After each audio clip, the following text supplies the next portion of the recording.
Alright, what's going on, guys? Another video here with a review this time. Let me get the shoes, the new Ryderwear shoes. I shouldn't say new, they did come out with one newer, not really a model, just a new color.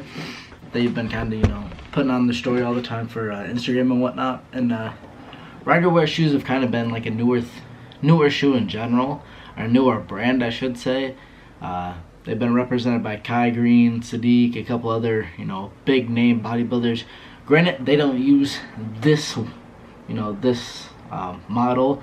They use the bigger ones. Now, I don't know if there's a huge difference between, these ones or the bigger ones. I just thought the bigger ones looked a little out there. So I went ahead and got ones that looked like normal shoes for the most part.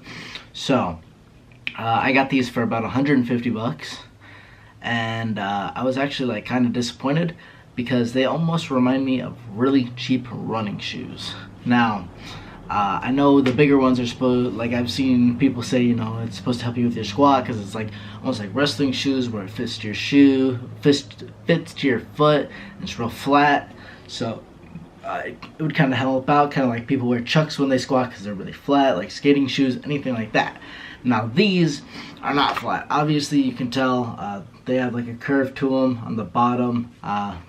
They do bend very, very, very easily. They are very thin. The bottom is like very rubbery.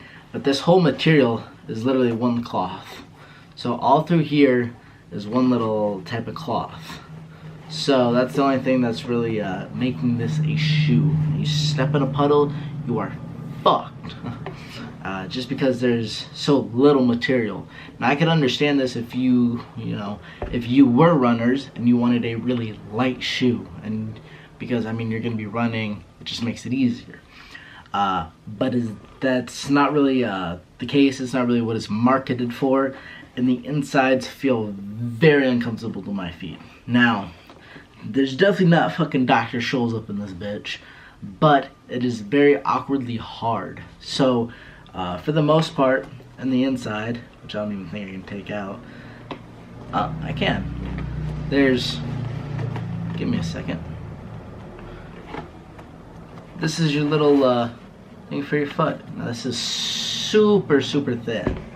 Now compared to most shoes, I don't know if anyone's actually looked inside, but usually it's about like half an inch to an inch thick. This is like almost paper thin. This is very, very thin, to say the least. Yeah, you can kind of see it, but I'll attempt to shove that back in there. But other than that, on the inside of the shoe, it's just the sewing for the bottom of the shoe. Now the bottom of the shoe, like I said, this is almost like a rubbery feel, but on the inside, it's really hard, like a plastic feel. So when you stick your foot in, it feels like it's forced to be like put in a spot. It's real awkward. It's not soft, it's not cushioned, it doesn't conform to your foot or whatever. It's very hard and plastic.